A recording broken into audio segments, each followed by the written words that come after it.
Welcome to the Miss People podcast, you guys. Welcome, my peeps. I am your host, Cheree Peoples, and I would like to welcome you to this wonderful conversation we're going to be having about the effects of being a parent caregiver.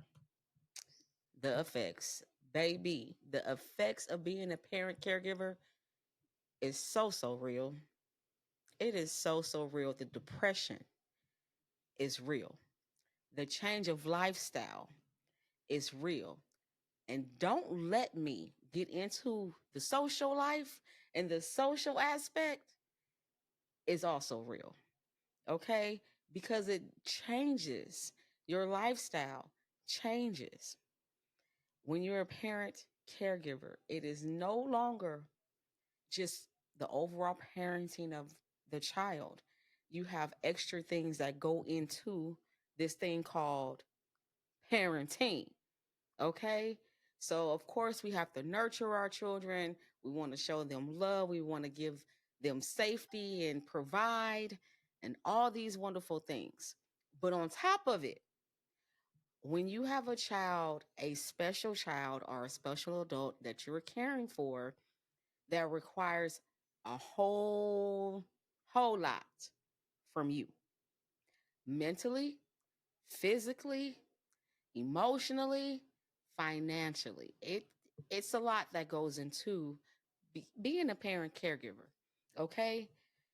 And the one thing that I wanted to discuss and talk about is depression and some ways that we can cope with having to be a parent caregiver or caring for our child, going through the transition, going through the hula when it comes to caring for a loved one, right? Navigating the systems.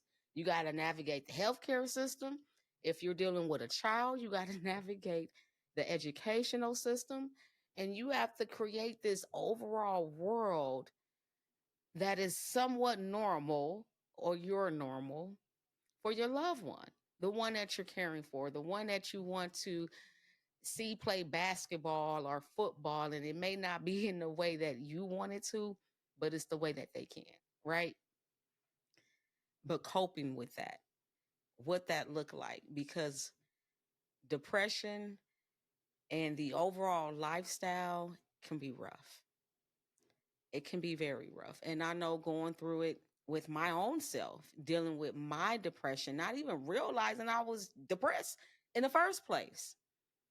I just call it functional depression because we still have to get up, we still have to work, we still have to function at a level in order to provide the care, not just for our children, but for us too, for your other children if you have it, or your significant other, right? Because they all draw on and need a piece of you. And you have these moments, right? You may get a new diagnosis, or you feel like your child should be progressing and they're not progressing the way you want them to. It can be frustrating. So, some of the things that I did to help me with my depression, what I call functional depression, number one, first and foremost, I sought help. I found programs and services that will be able to help me with my mental status. My mental state was crazy, my peeps. I mean, crazy. I was going through it depending on what was going on because I had to find, first of all, my goal is to keep my daughter alive, number one.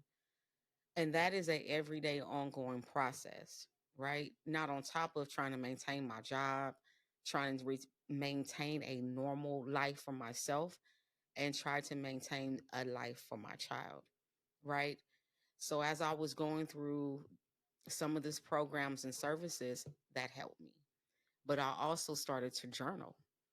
That in itself was so helpful because I was able to just write out how I felt in that moment. When I tell you, baby, I have papers on books when it comes to this journaling thing or writing down my thoughts and how I feel at the moment was very crucial.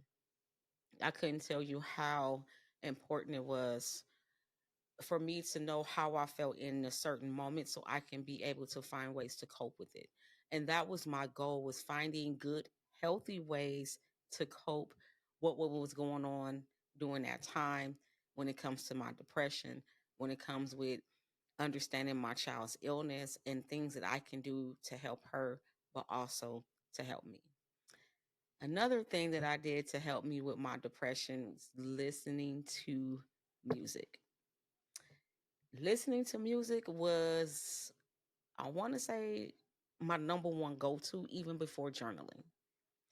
Like, I will easily throw on some headphones, pop in some good gospel music, and just be either A, I'm going to have a good cry, B, I'm going to be praising and thankful, and C, I'm going to have fun in the moment. I don't care where I'm at, especially at the hospital, in the middle of the fishbowl, in which I call it, because I had a whole thing when it came to the hospital, again, to help me cope, right? Because I didn't want the hospital to be a hospital. I wanted to be at the mall. So I called it the mall. That was my reference, the mall. And we had this fishbowl, and I will literally just walk with my headphones on, and I may sing a tune or two and didn't care who heard me, but it felt good to get it out. I found a place of refuge, which was my safe haven because it was barely used. And it was the spiritual room. Almost, they didn't call it a chapel per se, but it was a meditation room. That's what they call it. It was a meditation room, and it was so peaceful, and it had these like hue lights, almost like my black light behind me, and it was just in this real pretty calm. So every time I went in there, it just made me feel calm. They had couches, they had chairs, and I just relaxed. And I just took a moment because I needed it, especially being at the hospital, not understanding what's going on with my child. She probably caught a fever. Her saturations went down. They're talking about ICU. And I'm like, Lord, no. So I will go into my prayer, my music, and just have it out. So I just want to say, please, if you're a parent caregiver, please, please, please pay attention to your mental health. That is the ultimate importance. Without your mental being right, it's going to be very difficult for you to even navigate anything for your child or your loved one because your mental status is not right. We have to make sure we right up here, at least to a point to where we can navigate the systems, the educational system, the healthcare system. They're not easy to navigate, but we have to have a certain mental status in order to do it, to read the letters, to understand exactly what assessments needs to be done, if there are any, the learning curve, right? Understanding what an IEP and a 504 plan is. Those things are important, right? Knowing that it's a difference between a diagnosis from your doctor and an assessment test results from the school. It's a lot that goes into it, ladies and gentlemen. My peeps, it is a lot. But I want to stress to please pay attention to you. Pay attention to your mental health. Pay attention. If you need help, please seek it out.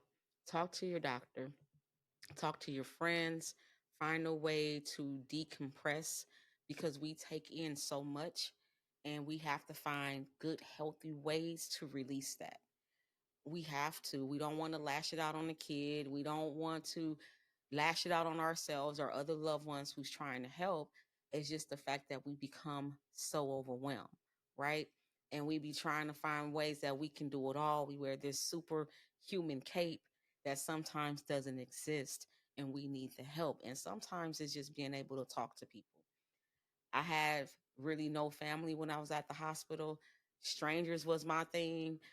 If we met, I could have a whole conversation with you to help me decompress what I just experienced. And because we were in the same place and you're in the hospital, I'm in the hospital, or you may be in clinic and I'm in the hospital, we have some kind of similarity, connections, just the fact that you're there going through something with your child also, whether it's a test, x-rays, it doesn't matter. It's just a ongoing, ongoing, ongoing process.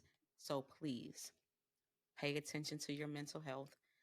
Know where to go to get that help when you need it, and always focus on you. Put you first, not second. All right, y'all? And that's why I say always remember to just be you. Until next time, talk to you later. Bye, my peeps.